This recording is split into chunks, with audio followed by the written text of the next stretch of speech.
My name's Fiona and I'm the mother of 2 adult boys.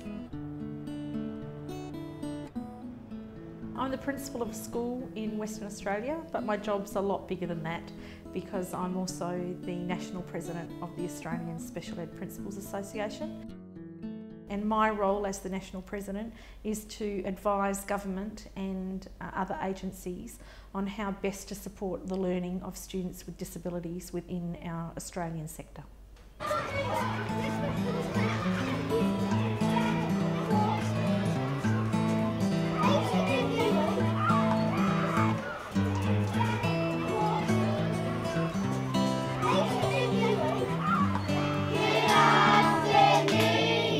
Fiona is very dynamic, very energetic, very passionate about education, very passionate about education for students with learning difficulties and special needs.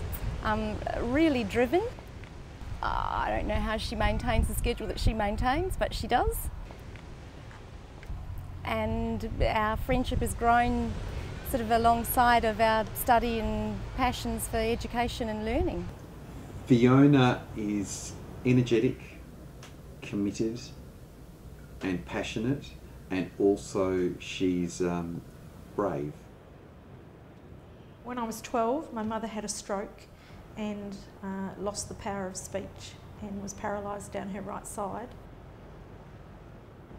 And that's a significant thing for a 12-year-old. I had a very close relationship with my mother.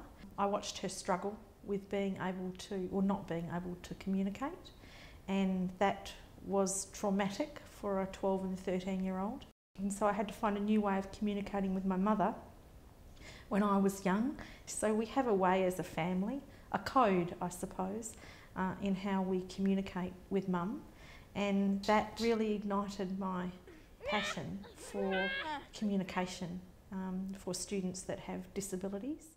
Fiona is really rallying to change and force the national curriculum to include students with special learning needs. I believe really passionately that all students need a fair go in our education system, and for too long students with disabilities have not been part of the profile. Children have special educational needs deserve as much access to learning and to the curriculum and as much opportunities to life and learning as anybody else does. There has been no research of any great depth done for students with disabilities in Australia in terms of educational outcomes. And in actual fact, across the world, there's been very little research that's been done on this group of students. So this is a really important piece of research that we're doing. And I'm away Canberra on the 15th. Yep. Regardless of the level of disability, you should be able to pick up a curriculum document, open that up and look in there and find the learner that you have in your class. But our association is not a rich association.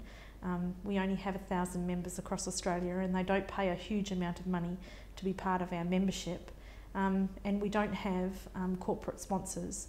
The association is not big enough to fund like the other national bodies do, and so that creates a real tension for both Fiona and I would say for her association, but also for us. As a system, we fail a group of learners, and I think that is just not on. You do your job to make a difference to a young person's life so that they can be more successful. So that's incredibly gratifying to see that, and that's a job well done.